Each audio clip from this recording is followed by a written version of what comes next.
South Kashmir के Shopian district में गणतंत्र दिवस समारोह के मौके पर बुधवार को सेना ने 150 फुट ऊंचा राष्ट्रीय ध्वज फहराकर उसे लोगों को समर्पित किया। यह देश का सबसे ऊंचा राष्ट्रीय ध्वज है। 73वें गणतंत्र दिवस के अवसर पर सेना की चिनार कोर ने पुनीत बालन समूह के सहयोग से ऐतिहासिक शहर शोपियां में 150 फुट ऊंचा राष्ट्रीय ध्वज फहराया। सबसे ऊंचे राष्ट्रीय ध्वज को स्थापित करना साउथ कश्मीर के इतिहास में एक नया मील का पत्थर है। 18 अक्टूबर 2021 को आर्मी गुडविल स्कूल बालापुर में एक रंगारंग कार्यक्रम में इसकी आधारशिला रखी गई थी और ध्वज को चिनार कोर के GOC lieutenant general DP Pande ने शोपियां के लोगों को समर्पित किया। इस अवसर पर सैकड़ों स्थानीय लोग मौजूद रहे। मीडिया कर्मियों से बात करते हुए लेफ्टिनेंट जनरल ने कहा कि इस साल एलओसी पर घुसपैठ में काफ़ी गिरावट आई है और कश्मीर घाटी में मिलिटेंट रैंक्स में भर्ती में भी काफ़ी गिरावट आई है। उल्लेखनीय है कि शोपियां जिले में आतंकवाद संबंधी काफ़ी गतिविधियां रहती हैं और इसे आतंकवाद का मुख्य केंद्र माना जाता था, लेकिन पिछले कुछ अरसे में यहां से धीरे धीरे आतंकवाद का खात्मा हो रहा है। बहुत बहुत हार्दिक स्वागत है आप सबको। बहुत बहुत जो झंडा है उसके लिए आप लोगों को बहुत मुबारकबाद। और मुझे यकीन है कि एक हमारे सभी बच्चों को ये झंडा हमेशा देश प्रेम की भावना से ओत-पोत करेगा। इस राष्ट्रीय ध्वज के लिए मैं श्री पुनीत बालन जी का और सबको बहुत बहुत मुबारकबाद। कि पिछले साल जो खासतौर से साउथ कश्मीर के अंदर और शोपियां के अंदर एक नंबर ऑफ रिक्रूटमेंट बहुत हुआ करती थी टेररिस्ट के लिए, तकरीबन आधे नंबर के ऊपर आ गए। और इसका एक कारण मैं सिर्फ यही मानता हूँ कि आज हमारी जो मदर्स हैं, मौजी हैं, वो ये समझ गई हैं कि अपने बच्चों को कैसे कंट्रोल करना है, उनको सही रास्ते पर रखना है।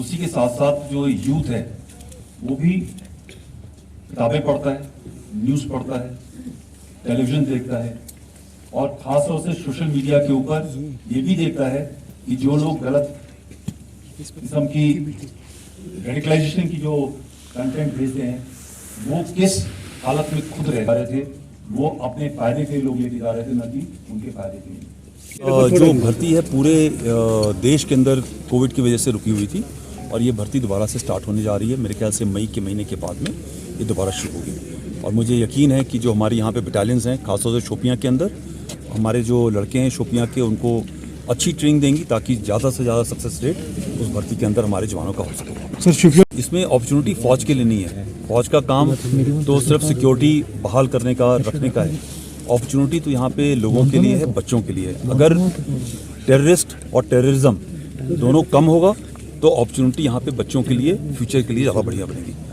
तो आप ये कहना कि सिक्योरिटी फोर्सेस के लिए अपॉर्चुनिटी है, गलत है। मेरे ख्याल से अपॉर्चुनिटी पब्लिक के लिए है, जनता के लिए। और एक समय ये आ चुका है कि जनता चाहती है कि एक पीस, स्टेबिलिटी और एक खुशी का माहौल हो। सो उस राह पे चल पड़ी है। मुझे लगता है कि समय की बात है कि इन लोगों ने लोगों से ही, उनसे ही सवाल पूछना है जो इनको टेररिस्ट बनाने की कवायद करते थे। हमने कोई खास काम नहीं किया। ये आपको मैं बताना चाहता हूँ कि ये इंडियन आर्मी के खून में, हमको जब भर्ती होते हैं तो हमारे खून में डाल दिया जाता है प्रोटेक्शन का। और सिविलियन है, सिटीजन है, देश का सिटीजन है, उसको हमने अपनी जान को कुर्बानी देकर के बचाना हमारा धर्म है, हमारा कर्तव्य है। इसी के लिए हमको ट्रेनिंग मिलती है, वो हमारे जहन में शामिल है।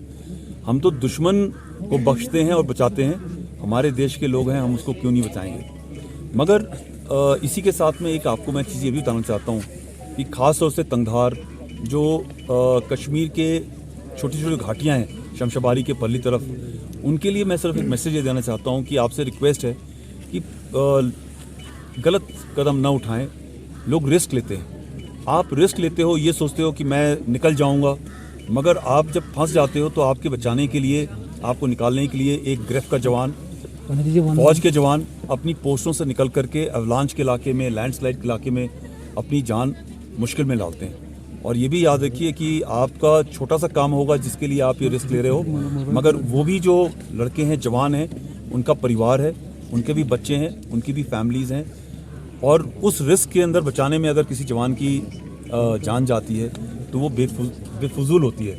तो मैं यही रिक्वेस्ट करूँगा कि थोड़ा सा संयम रखें, धैर्य रखें। रास्ते जब भी खुल जाएंगे तब उनको रोड के ऊपर एब्सोल्युटली इन्फिल्ट्रेशन में कमी आई है और 2-3 चीज़ों से कमी आई है क्योंकि हमारे लोग ज़्यादा सजग हैं और हम ये यकीन कर रहे हैं कि कोई भी इन्फिल्ट्रेशन ना हो सके। तो पिछले कई सालों के अंदर जो भी एक मापदंड था इस पिछले साल तो काफ़ी कम हुआ है और मुझे यकीन है कि इस GK अपडेट रहे हमारे साथ। अगर आप ये वीडियो YouTube पर देख रहे हैं तो हमारे YouTube चैनल को सब्सक्राइब करें और बेल आइकन को क्लिक करें। अगर आप ये वीडियो Facebook पर देख रहे हैं तो हमारा Facebook पेज लाइक जरूर करें। For advertisement please contact 7051091811।